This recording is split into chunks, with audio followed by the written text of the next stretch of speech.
আসসালামু আলাইকুম everyone, welcome back to my channel Sanu cooking. আশা করছি আপনারা সকলেই খুব ভালো আছেন। আমিও খুব ভালো আছি। আজকের আমার রেসিপি কলপিঠা। এই পিঠাটা দেখতেও যেমন সুন্দর, বানানোটাও ঠিক ততটাই সহজ, আর খেতেও কিন্তু ঠিক ততটাই মজার।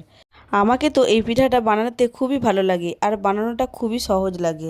তাহলে চলুন দেরি না করে পিঠাটি শুরু করে দিই। এই পিঠাটা বানানোর জন্য আমি বাজার থেকে শুকনো চালের গুঁড়ো কিনে নিয়ে এসেছি, আর এখানে দিয়ে দেবো স্বাদ অনুযায়ী লবণ। প্রথমে লবণটা আমি আটার সঙ্গে খুব ভালো করে মিশিয়ে নেব। এরপর আমি অল্প অল্প করে নর্মাল টেম্পারেচারে রাখা পানি দিয়ে আটাটা মেখে নেব। পানিটা কিন্তু একেবারে বেশি দিয়ে দেবেন না, একদম অল্প অল্প করে দেবেন আর আটাটা মাখাতে থাকবেন। একেবারে দিয়ে দিলে আবার নরম হয়ে যেতে পারে, তাহলে কিন্তু পিঠাগুলি ভালো হবে না। আর এটা খুব বেশি নরমও হবে না, আবার খুব বেশি শক্ত হবে না, একদম মিডিয়াম থাকবে এই ঘোলাটা। এইভাবে অল্প অল্প করে পানি দিয়ে আমি এই আটাটা মেখে নেব। যে সকল বন্ধুরা দেশ বা দেশের বাইরে থেকে আমার এই ভিডিওটি দেখছেন তাদের সকলকে অসংখ্য ধন্যবাদ। এইভাবেই আমার পাশে থাকবেন। আর যদি আমার এই ভিডিওটি কেউ নতুন দেখে থাকেন তাহলে প্লিজ ভিডিওটি দেখতে দেখতে আমার চ্যানেলটা সাবস্ক্রাইব করে দিতে পারেন। আমি প্রতিনিয়ত এরকমই ভিডিও সহজ সহজ ছেড়ে থাকি। এবার এই যে মেশিনটা দেখতে পাচ্ছেন, এটা হলো এই কলপিঠা বানানোর মেশিন। জানি অনেকেই জানেন, আবার অনেকেই জানেন না। যারা জানেন না তাদেরকে বলছি। আর এই মেশিনটার মধ্যে আমি এখানে অল্প করে একটু তেল ব্রাশ করে দিচ্ছি।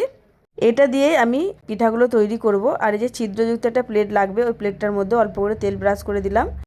আর দেখুন আটার ডোটা কিন্তু আমার সম্পূর্ণভাবে মাখা হয়ে গেছে। আর মাখাটা ঠিক কীরকম হয়েছে দেখেই বুঝে নিতে হবে। খুব বেশি শক্ত হবে না, আবার খুব বেশি নরমও হবে না। এবার আগে থেকে আমি একটা হাঁড়িতে পানি বসিয়ে দিয়েছিলাম। পানিটা খুব ভালোভাবে ফুটে উঠেছে, আর ওই ছিদ্রযুক্ত প্লেটটা আমি হাঁড়ির মধ্যে বসিয়ে দিয়েছিলাম। এবার আটা মাখাটা অল্প অল্প করে কলের মধ্যে দিয়ে দেখুন এভাবে আমি চেপে বার করে নিচ্ছি। একদম সহজ পিঠা একটা বন্ধুরা, যে কেউ বানিয়ে ফেলতে পারবেন একবার দেখলেই। এই যে পিঠা বানানোর মেশিনটা, এটা যে কোনো মেলাতে কিংবা বাজারে গেলেও অনেক দোকানে পাওয়া যায়। সেই দোকান থেকে কিনে নিয়ে আসলেই কিন্তু হয়ে যাবে।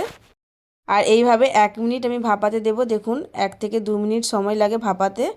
আর উপর থেকে পিঠাটা কিন্তু একদম পারফেক্টভাবে রেডি হয়ে গেছে। যখন হয়ে যাবে তখন কিন্তু একটু হাত দিয়ে দেখে নেবেন, কাঁচা কাঁচা থাকলে কিন্তু পিঠাটা নামাবেন না। একদম উপর থেকে ভালোভাবে টেনে আসলে পিঠাটা নামিয়ে নেবেন।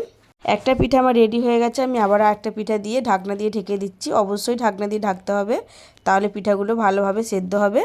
এই দেখুন একদম পিঠাটা রেডি হয়ে গেছে। দেখতে ঠিক কতটা সুন্দর লাগছে দেখে নিশ্চয়ই বুঝতে পারছেন। এবার এই ঢাকনাটা দিয়ে আমি উল্টে দেব। খুবই সহজ একটা পিঠা। এইভাবে সেম প্রসেসে প্রত্যেকটা পিঠা আমি তৈরি করে নেব। আর এই পিঠাটা কিন্তু গুড় দিয়ে খেতে খুবই ভালো লাগে, কিংবা দুধ দিয়েও খেতে ভালো লাগে। আমাদের এখানে যেহেতু খেজুরের গুড়টা পাওয়া যায় না, সেই কারণে আমরা এই পিঠাটা দুধ দিয়ে খাবো। দুধের মধ্যে যে পাটালি গুড়ের টুকরোটা দিয়ে দিলাম, যাতে করে একটু গুড়ের স্বাদটা পাই, সেই কারণে দুধের মধ্যে দিয়ে দিলাম। খেতে ভালো লাগবে। আর যে কোনো তরকারি দিয়েও কিন্তু এই পিঠাটা খেতে ভালো লাগে। এই শীতে তো আমরা নানা রকম পিঠে বানিয়েই থাকি, তাই অবশ্যই একবার হলো এই পিঠাটাও ট্রাই করে দেখবেন। আশা করছি খুব খুব ভালো লাগবে। আর এই দেখুন কতগুলো পিঠা তৈরি হয়ে গেছে। এবার ওই গুড়টাও খুব ভালোভাবে আমি মিশিয়ে নিয়েছি। কালারটা অন্যরকম হয়ে গেছে দুধের। এই যে দুধের মধ্যে এবার একটা পিঠা আমি দিয়ে দিলাম। এইভাবে দিয়ে খেতেও কিন্তু অসাধারণ লাগে বন্ধুরা। এইভাবে করেও একবার খেয়ে দেখতে পারেন। এই দেখুন দেখতে ঠিক কতটা লোভনীয় লাগছে। আজ তাহলে আসি, ফিরে আসবো নতুন একটা ভিডিও নিয়ে। ততক্ষণ সবাই ভালো থাকবেন, সুস্থ থাকবেন। আর কেমন লাগলো অবশ্যই কমেন্ট করে জানাবেন, আর একটা শেয়ারও করে দিতে পারেন। আল্লাহ হাফিজ।